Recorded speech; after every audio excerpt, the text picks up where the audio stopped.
নমস্কার, নতুন বাংলা থেকে বলছি সন্ময় বন্দ্যোপাধ্যায়।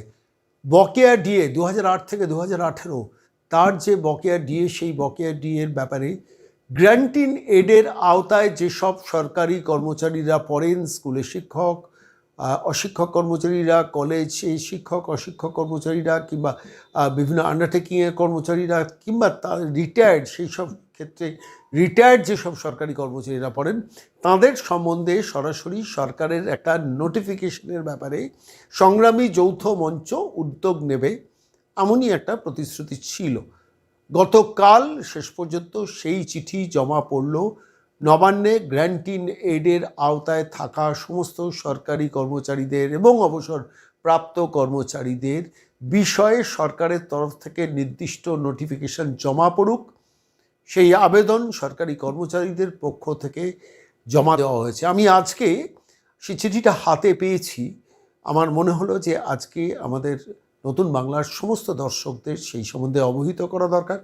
চিঠিটি আপনারা এই মুহূর্তে দেখছেন, আমরা চিঠিটা অনস্ক্রিন দেখাচ্ছি। গ্র্যান্ট ইন এডের ব্যাপারে সরকারের তরফ থেকে নির্দিষ্ট একটি ঘোষণাপত্র, নির্দিষ্ট একটা নোটিফিকেশন এক্সপেক্ট করছেন সরকারি কর্মচারীরা। এবং সেই বিষয় নিয়ে সংগ্রামী যৌথ মঞ্চের আহ্বায়ক ভাস্কর ঘোষ, যারা চিঠিটি জমা দিয়েছেন নবান্নে, তিনি কি বললেন শুনুন। নমস্কার ভাস্কর বাবু, সন্ময় বলছি। হ্যাঁ, নমস্কার দাদা। বলছি, একটা খবর পেলাম যে গ্র্যান্ট ইন এডের জন্য রাজ্য সরকারকে আপনারা লিখিতভাবে আজকে আবেদন করেছেন, একটু বলবেন? গ্র্যান্ট ইন এডের যে বকেয়া মহার্ঘ ভাতা, তাদের পেনশনার এবং যারা স্থায়ী কর্মী আছেন, যারা ডিএ পান আর কি, একই অর্ডারেই 2009 রূপা জুড়ে তারা পেয়ে এসছেন। এবং 2009 যে রূপা, যে মূল রূপা, সেখানেও তাদের কথা উল্লেখ করা আছে। মামলাতে সংগ্রামী যৌথ মঞ্চ পার্টি হওয়ার পরে তাদের পক্ষটাকেও রাখা হয়েছিল। আমরা আমাদের যে মানে কপি আর কি, মামলার কপি, সেখানে আমরা লিখেওছিলাম যে we are representing the grant in add কর্মচারী আর কি। তা তারপরেও এই বিভাজনটা আগের সরকার করে গিয়েছিল। স্থায়ী কর্মচারীদের জন্য অর্ডার করে দিয়ে যাওয়ার পর আমাদের ক্ষেত্রে আন্ডার কনসিডারেশন এই কথাটা লিখে দিয়ে পরে একটা নোটিফিকেশন জারি করে, তারপরে চাপ দেওয়ার পরে আর একটা নোটিফিকেশন জারি হয়। কিন্তু সেরকম কোনো নোটিফিকেশন জারি হয়নি যার ফলে তারা আমরা আমাদের মানে হকের যে পাওনা, সে পাওনা গণনাটা পেতে পারি। আমরা গত 1 তারিখের যে মিটিং ছিল, সেই মিটিংয়েও আমরা এটা বারবার করে তুলেছিলাম এবং বলেওছিলাম। তখন মুখ্যমন্ত্রী জানিয়েছিলেন যে আমাদেরকে একটু সময় দিন, আমরা কারেন্ট ডিএটাকে একটু এগিয়ে নিয়ে যাওয়ার পরে আমরা এটাকে নিয়ে করব। কিন্তু বিষয় হলো, আমরা যেটা বলেছিলাম যে টাকাটা রিলিজ হওয়ার আগে তো একটা প্রসেস থাকে, সেই প্রসেসটাকে পূরণ করতেও কিন্তু সময় লাগবে। সুতরাং সেটা করার জন্য অন্তত নোটিফিকেশনটা আসুক, মানে প্রক্রিয়াটা শুরু হোক, তারপরে দিন অসুবিধা নেই। সুতরাং সরকার কিন্তু সেটাও করেনি, এবং এটা না করার ফলে অনেকে ধৈর্যচ্যুতি ঘটছে। সরকারের নিজের পক্ষেও কিন্তু অসুবিধা বাড়ছে, কারণ তারাও কিন্তু আদালত অবমাননার দায়ে পড়তে পারেন। আমরা এফিডেভিট করে যে রিপোর্ট জমা দিয়েছি, সেটা মানে জাস্টিস মালহোত্রা কমিটির নির্দেশেই আর কি, সেখানেও কিন্তু গ্র্যান্ট ইন এডের কর্মচারীদের মানে পাওনাগণটা নিয়ে সমস্ত কিছুই আমরা রিপোর্ট তুলে ধরি। সুতরাং সমস্ত দিক থেকে, আইনগতভাবে সমস্ত দিক থেকে আমরা করে রেখেছি। এবার সরকারের সদিচ্ছা দেখানোর ব্যাপার। সরকার আগের সরকারের মতো করেই গ্র্যান্ট ইন এডদের প্রতি একই দৃষ্টিভঙ্গি রাখবে, নাকি মানে সত্যি সত্যি সক্রিয়তা দেখিয়ে এক্ষেত্রে এই সমস্যার সমাধান করবে, সেটা আমরা সময় বলবে। সেটা আমরাও মানে অধীর আগ্রহে অপেক্ষা করছি এবং ভরসা রাখছি মুখ্যমন্ত্রীর উপরে আপাতত, যে এই সমস্যার সমাধান উনি যেভাবে হাজারো সমস্যার সমাধান করছেন, এই সমস্যার সমাধানও হবে। সেই জন্য আজকে মানে রিমাইন্ডার চিঠি দেওয়া হলো। দেখি কি পদক্ষেপ সরকার পক্ষ থেকে নেওয়া হয় বা কি জানানো হয় আমাদেরকে। এর মধ্যে 22 তারিখ তো বাজেট, তো সেই বাজেটেও তো রিফ্লেক্টেড হবে নিশ্চিতভাবে, এই সংক্রান্ত সরকারের মনোভাব সেখানেও তো রিফ্লেক্টেড হবে।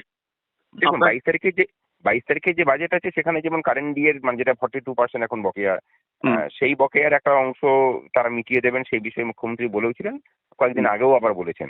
সুতরাং সেটার বিষয়ে কোনো সন্দেহ নেই। এখন ওই যে বকেয়াটা, সেই বকেয়া টাকা তো আগের যে মানে ওই ভোট অন অ্যাকাউন্ট যে ইয়ে ছিল আর কি, বাজেট ছিল, সেই বাজেটের মধ্যেই তো মানে সংস্থান হয়েই আছে। সুতরাং টাকা পয়সার অসুবিধা তো সেভাবে হওয়ার কথা নয়। সরকারের তরফ থেকে তো বারবারই বলা হয়েছে যে রাজ্য সরকারের কোনো কর্মচারীর কোনো হকের অধিকার, সে অধিকারটাকে আমরা অস্বীকার করব না এবং আমরা সেটাকে করব। সরকারকে আপনারা একটু সময় দেওয়ার পক্ষপাতী নয় কি? মানে আমি বলছি, সবে সরকার দায়িত্ব নিয়েছে, 35 দিন তার বয়স। তো সেই বয়সের মধ্যেই তো সরকারের অনেকগুলো আর্থিক দায় একই সঙ্গে চেপে গেছে, ফলত স্বাভাবিকভাবে সেইটা প্রেক্ষিতে দাঁড়িয়ে আর একটু সময় তো সরকারের পাওয়া উচিত, এবং নিশ্চিতভাবে সেটা সরকারকে আপনারা দেওয়ার পক্ষপাতী রয়েছে না আপনারা। না আমরা সেটা নিয়ে আমাদের দ্বিমত নেই, হুম, কিন্তু সরকারকেও এটাকে নিয়ে স্পষ্ট বিবৃতি অন্তত দিতে হবে। আপনারা সরকারের কাছে একটা বিবৃতি আশা করছেন গ্র্যান্টিনেড নিয়ে, একদমই তাই। এবং সরকারকে এবং সেটা স্মরণ করিয়ে আপনারা লিখিতভাবে চিঠি আজকে পেশ করলেন, তাই তো? একদমই সরকার যে আমাদের দাবি দাওয়ার পিছনে সেগুলোকে পূরণ করার জন্য সক্রিয় ভূমিকা গ্রহণ করছে সেগুলো আমরা বারবারই বলছি, সেটা নিয়ে তো কোনো সন্দেহের কোনো জায়গা নেই। কিন্তু এই যে বকেয়া মেটানো হচ্ছে এটা কিন্তু মাথায় রাখতে হবে, সেই বকেয়া মেটানো হচ্ছে কেউ মানে ইচ্ছা করে দিচ্ছেন না।